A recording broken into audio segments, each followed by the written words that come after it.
도내 코로나19 신규 확진자가 정점을 찍으며 10,000명대를 유지하고 있습니다. 중환자 병상이 부족하고 의료 체계도 과부하에 걸리면서 재택치료 시스템이 잘 운영되는지도 걱정입니다. 특히 혼자 집에 머물고 있는 1인 가구의 어려움도 적지 않은데요. 실제로 재택치료를 경험한 이하라 기자의 사례로 알아보겠습니다.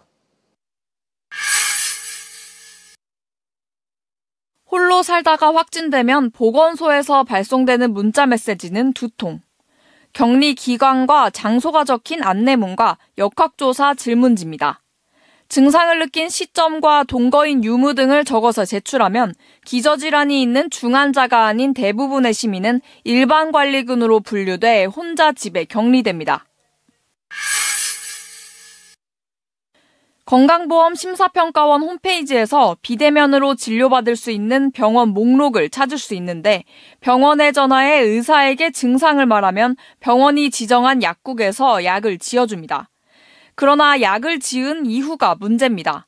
누군가가 약을 갖다 줘야 하는데 1인 가구는 그런 도움을 받기가 쉽지 않습니다. 보건소의 도움을 받을 수 있다고 알려져 있지만 현실은 전혀 다릅니다. 처방은 저기 약은 지어 놓는데 가져가시는 거는 환자분이 알아서 가져가셔야죠. 본인이 하셔야 돼요.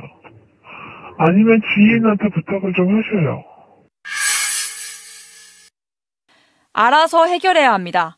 배달 음식을 시켜 먹거나 대형마트 장보기 배송 서비스를 이용할 수 있습니다. 최근 서울시와 원주시 등 일부 시군에선 확진자가 폭증하면서 1인 가구를 대상으로 한 생필품 꾸러미 배송을 중단했습니다.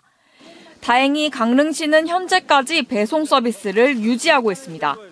다만 확진자가 급증하면서 배송이 늦거나 아예 누락되는 경우도 있습니다. 이하라 기자의 실례를 보셨는데요. 이하라 기자와 좀 더 얘기를 나눠봐야 될 것 같습니다.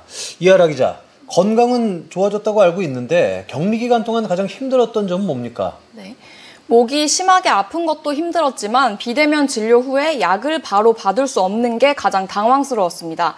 이달 초 지침이 바뀌면서 직접 강릉시청과 보건소에 취재할 때 들었던 안내와 달리 동거인이 없는 경우 약을 전달받을 시스템이 제대로 작동하지 않았습니다. 강릉시청 재택관리팀과 보건소에서도 알아서 약을 찾아가라는 말만 반복했습니다. 저는 집 밖에 나갈 수 없는데도 말이죠. 네, 알아서 약을 찾아가라. 이게 참 난감한 상황일 것 같은데 그럼 약을 받을 만한 방법이 없는 겁니까? 그래서 일단 저는 확진 판정 다음 날까지 집에 있는 감기약을 먹고 버텼습니다. 그러다 이제 못 견디고 전화로 비대면 진료를 받았고 결국 지인에게 약 배달을 부탁했습니다. 하지만 비대면 진료를 받을 수 있는 병원 목록을 찾는 것부터 진료와 약 처방까지 절차가 복잡했습니다. 제가 직접 겪으면서 느낀 거는 스마트폰 활용에 익숙하고 부탁할 지인이 있는 저도 이렇게 재택치료를 받는 게 쉽지 않은데 양성 판정을 받은 고령의 홀몸 어르신들은 어떻게 버티고 있는지 걱정됐습니다. 다른 완치자의 이야기도 들어보시죠. 이틀 정도는 약이 없이 있다가 못 참겠어서 이제 비대면 진료 통해서 친구한테 부탁해서 이제 약국에서 찾아서 그냥 문 앞에 놓고 가는 식으로 전화도 결국 없었고 생필품 키트도 결국 받지 못했어요. 자, 그럼 이런 상황이 강릉 지역만의 문제입니까? 아닙니까? 네, 저도 격리 기간 동안 이 생각을 정말 많이 했는데요. 도내 다른 지역 지인 등을 통해서도 비슷한 얘기를 들을 수 있었습니다.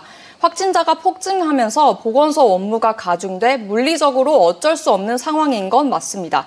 위험관리군의 의료 인력을 집중해야 하는 상황이기도 하고요. 그러나 수도권의 경우를 보면 이럴 때 이용할 수 있는 저렴한 퀵 서비스도 있고 편의점 배송 서비스도 있는데요. 우리 지역에서는 공공이나 민간 어디에서도 이런 서비스를 찾기 힘들다는 게 아쉬웠습니다. 확진세가 정점을 지나는 시점에서 저의 치료 사례를 되돌아보면서 재택치료자들에게 정말 시급한 건 뭔지, 누락되고 있는 곳은 없는지 보다 꼼꼼한 관리가 필요하다는 생각이 들었습니다. 네, 말씀 잘 들었습니다. 지금까지 보도국 이하라 기자였습니다.